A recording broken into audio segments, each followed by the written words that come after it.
પટેલ। હવે જોઈએ અગત્યના સમાચાર। નેત્રમ સીસીટીવી ગુજકોપ પોકેટ કોપની મદદથી ડાકોર શહેર તથા અન્ય જિલ્લા શહેરના પોલીસ સ્ટેશન ખાતે ચોરી થયેલ મોટરસાઇકલોના વણશોધાયેલા ગુનાઓને ગણતરીના સમયમાં શોધી કાઢતી ડાકોર પોલીસ।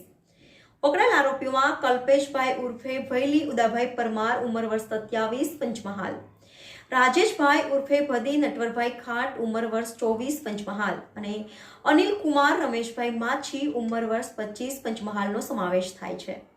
અને ન્યૂઝ ડાકોર।